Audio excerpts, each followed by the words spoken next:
Good morning, everybody. Happy Wednesday. So great to see each and every one of you. I am still pouring sweat. I don't know what it is about this morning. I don't know if it's just warmer in my house. Anyway, it feels good to sweat, doesn't it? I hope you're getting your day started off with a bang. So today, since we're in I think it's the 5th week of this particular challenge because we extended it a week, I wanted to address a couple of more advanced topics because you guys have the basics down and you are very advanced in your, or you're advancing, I should say, in your nutrition knowledge, your knowledge of workouts, things like that. And I listen to a lot of podcasts. If you are ever interested in which podcasts I listen to and where I get my information, I would love to share that with you. Empowering yourself with as much information as you can to make the best choices for yourself is really important, because while we can start with a basic plan, it has to be able to translate into your life, and you have to be able to roll with the punches. If things, maybe new information comes out, new research, whatever, you want to make sure that you are getting the real story, first of all, because headlines tend to sensationalize things. Like I'm going to say a few weeks back where they basically villainized coconut oil.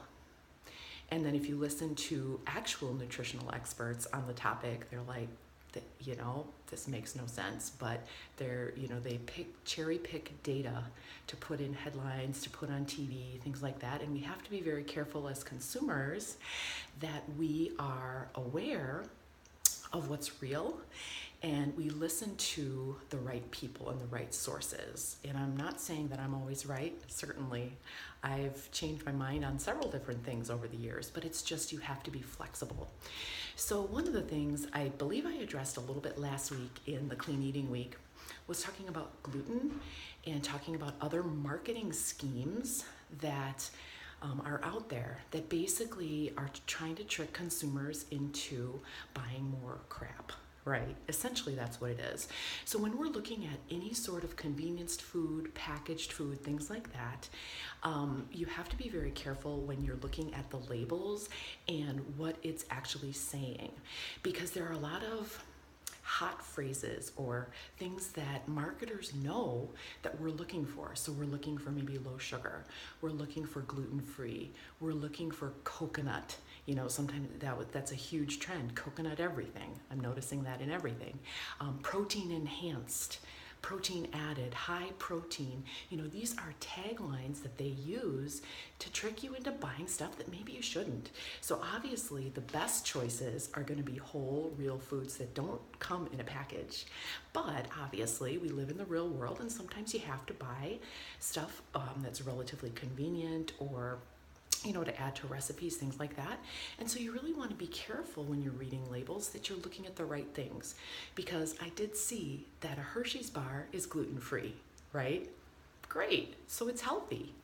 Well, I don't know. You can look at, even in a health food store, the stuff will be labeled non-GMO, gluten-free, soy-free, whatever. But then you got to look at what are they putting in instead. So if it's low sugar or sugar-free, what are they putting in? Are they putting in aspartame or acetosulfame or any of the other names, maltodextrin? They're putting in other names for sugar, other forms of sugar. And looking at the carbohydrate level or the sugar grams is not always the whole story. If it's an artificial sweetener, that's probably not going to show up. So we have to be so careful when we're reading labels. Gluten-free does not mean healthy. There are gluten-free ice creams. Yeah, because milk is gluten-free, right? So is broccoli. But here's the deal, is that we have to be just savvy consumers, and we also have to know that these things are really schemes to get us to eat crap, pretty much, and to fall victim to a herd mentality. Like, we're all going to do this, we're all going to eat this way. And really, you have to find what works for you, what works for your family. And there are obviously great ways to eat healthy, and what we're doing here in this group is that we are eating, for the most part, whole and unprocessed foods. Like, I happen to notice I haven't been eating much bread lately, or probably for the last couple of months actually, but buy it for the kids, for sandwiches, things like that. And I noticed on the label way at the bottom, really, really tiny, it said something like partially made with genetically modified ingredients or something like that. But you know, I'm not sure if it officially said non-GMO, but it does say like no high fructose corn syrup and no artificial colors or whatever it happens to be. Well, I hope not in bread, right? But you got to be careful. So, you know, it is a battle and it's hard. And I'm going to share as much as I can with you guys about how to be a savvy label reader.